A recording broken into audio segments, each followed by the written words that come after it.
Hello and welcome. We're going to talk about something truly revolutionary today, a massive shift in how we find and fight cancer. For so long, the process has been invasive and honestly, often too late. But that's all starting to change, thanks to a technology that can literally hunt for cancer using nothing more than a simple blood draw. And really, it all comes down to this one huge question, a question that has challenged doctors and researchers for a century. You see, cancer starts silently. It grows, it changes deep within our own tissues, which makes it an incredibly tough target to find, let alone follow. For decades, the main tool we had was the tissue biopsy. Now, this means actually going in and surgically removing a piece of a tumor to study it. But this approach has some major drawbacks. I mean, it's invasive, it can be painful, and it only gives us a tiny snapshot of one part of the tumor at one single moment in time. And way too often, by the time we get that picture, the disease is already pretty far along. But what if the clues we need aren't just locked away inside that tumor? What if the cancer was leaving a trail, a sort of breadcrumb trail of evidence all throughout the body, traveling through, you guessed it, the bloodstream? Well, it turns out it is. And that, right there, is the breakthrough. This brings us to this amazing concept called a liquid biopsy. And it's pretty much exactly what it sounds like, getting a full-on analysis of a tumor, but through a simple blood test. And the real power here isn't just that it's minimally invasive. The true game changer is that it transforms how we monitor cancer, turning it from a series of painful, one-off procedures into this dynamic, repeatable process that can track how a tumor is evolving in almost real time. Okay, so how on earth does this actually work, right? How can you possibly find these microscopic traces of cancer swimming around in liters of blood? To get our heads around this, it helps to think less like a doctor for a second and more like a detective working on a really high-tech forensic investigation. Let's imagine your bloodstream is this vast, complicated highway system. Now, a tumor, hidden somewhere in your body, is like a secret hideout that's constantly shedding tiny bits of evidence onto these highways. The liquid biopsy, then, is like the elite investigative team that's sent out to patrol these routes, looking for any sign of suspicious activity. So, the first and most common piece of evidence they're hunting for is called circulating tumor DNA, or ctDNA for short. As tumor cells die off, they burst open and release these tiny fragments of their DNA into the blood. Think of these as the genetic fingerprints of the cancer.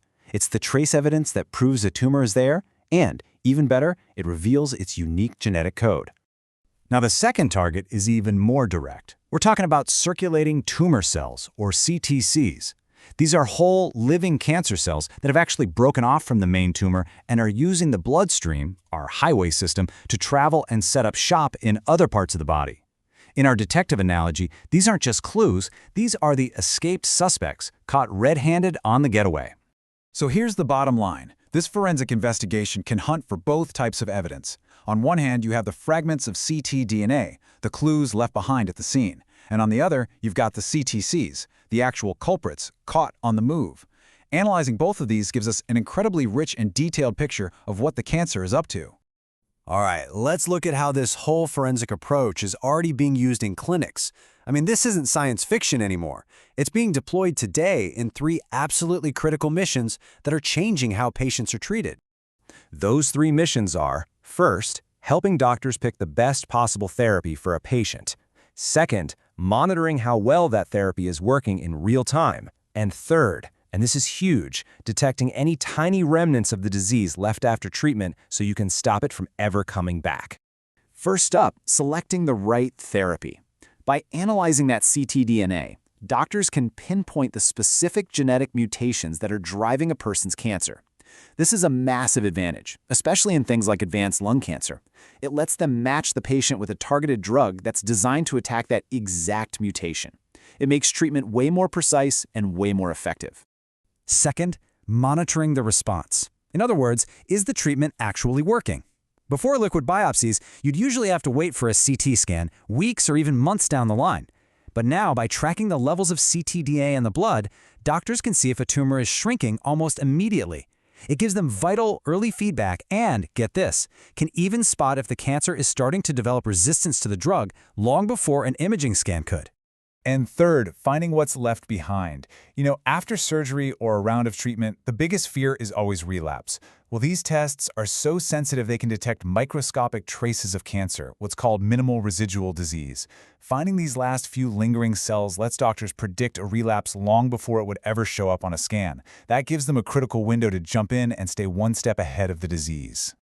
So, beyond treating cancer we already know about, the ultimate holy grail is finding it early in people who seem perfectly healthy. Now, this is the most exciting frontier, but it's also the most challenging, so we need to look at the evidence carefully. And this just shows you the incredible potential. A landmark study in 2024 looked at a blood test for colorectal cancer screening. What did it find? It could detect the cancer with 83% sensitivity. I mean, that's a powerful demonstration that these tests can really work in a broad screening population. This technology is also paving the way for what we call multi-cancer tests.